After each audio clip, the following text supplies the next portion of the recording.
Kwa jina naitwa Aisha Shabani Saidi, ni mzazi wa Sakina. Toka mwaka jana nilipojifungua huyu mtoto, ni mwanzo wa matatizo, ni mwanzo wa changamoto. Kwa alizaliwa hana sehemu ya haja kubwa. Nimejifungua vizuri salama bila matatizo yoyote. Baada ya hapo nikapewa ruksa nirudi nyumbani. Nimefika nyumbani, nikaona mtoto anatapika. Anatapika vitu vya kijani na tumbo linajaa. Baada ya hapo wakasema nirudi hospitali nilipojifungua. Ndio nikarudi pale Kiloleni zahanati. Nilipofika pale wakamchunguza wakasema ili swala hatuliwezi. Inabidi uende Kitete. Wakaniandikia pale karatasi la kwenda Kitete. Nilipofika Kitete wakasema inabidi arazwe. Nikaa nimepewa kitanda. Akawa anapata huduma mbalimbali. Siku ya kwanza mpaka siku 4 zikaisha. Akasema inabidi tukupatie ruhusa urudi nyumbani kwa sababu mtoto anaendelea vizuri. Nikawa nimerudi nyumbani. Baada ya kufika nyumbani siku ya 5 tukawa wanamuogesha. Baada ya kuwa wanamuogesha mtoto kuja kumwangalia mbona mtoto hana sehemu ya haja kubwa.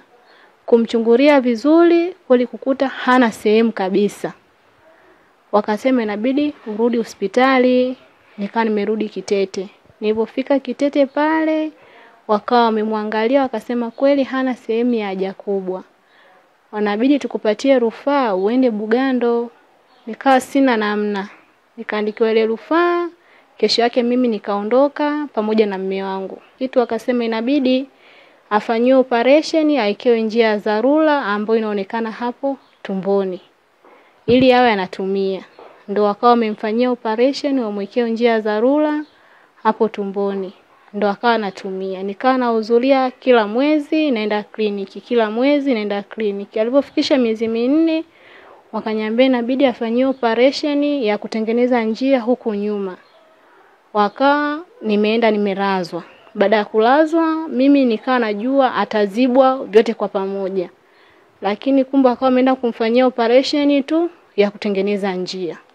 Baada ya kutengeneza njia wakaniambia hatuwezi kuziba kwa pamoja kwa sababu itakuja kumletea shida baadaye.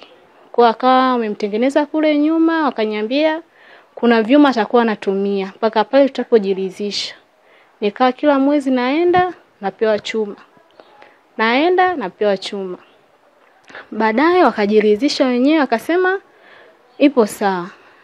Baada ya hapo wakaniambia natakiwa afanyie operation tuzibe hiyo njia ya dharura ili atumie kawaida huku nyuma. Hapo ndo changamoto ikawa imeingia. Gharama zikawa ni kubwa. Toka tarehe 15 mwezi wa 4 itakiwa afanyie operation ya kuziba hiyo njia ya dharura kwa ikawa imeshindikana. Maana operation waliniambia ni 300,000 na shilingi 20,000, bado kuna vile vipimo, bado kuna kununua dawa baada ya kufanyia operation kwa ni gharama kubwa wa Tanzania. Naombeni mnisaidie. Simu inayotumika na namba kubwa zaidi ni ya mume wangu ambao ni 0789218200. Jina litakuja Rajabu Shabani Mabura. Huyu mtoto sometime hatulali. Na hatulali kwa sababu kile kidonda chake kinakuwa kinamuuma. Kile kinamuuma kulingana naona ya kuwa kwamba imeshafikia amekuwa na kile kidonda kinaenda kinakuwa. Na anaumia sehemu 2. Kwa sababu sehemu 2 kwa nini?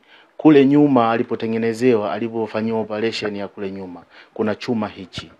Hichi chuma kila siku inabidi tunamuingizia kule nyuma kwa sababu ya njia isije kaziba. Kwa sababu ile ni njia ya kutengeneza. Hichi chuma kinaingia kila siku asubuhi na jioni. Kwa hiyo sasa hichi chuma anakuwa anaumia kwa sababu hichi ni chuma anaingiziwa huku nyuma na kutoka.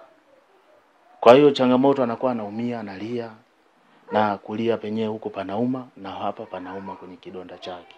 Umeshafahamu. Kwa hiyo sasa mimi nimepambana lakini sasa imefikia stage nimekwama. Yaani sina kitu. Kama kuuza vitu nimeuza. Yaani sina pesa. Mimi ni dereva bajaji tu, ni mtu wa kawaida, mbangaizaji. Lakini sasa imefikia stage nimekwama. nimeona niombe kwa Watanzania wenzangu, mwenye chochote alichojaliwa nacho anisaidie. Naam.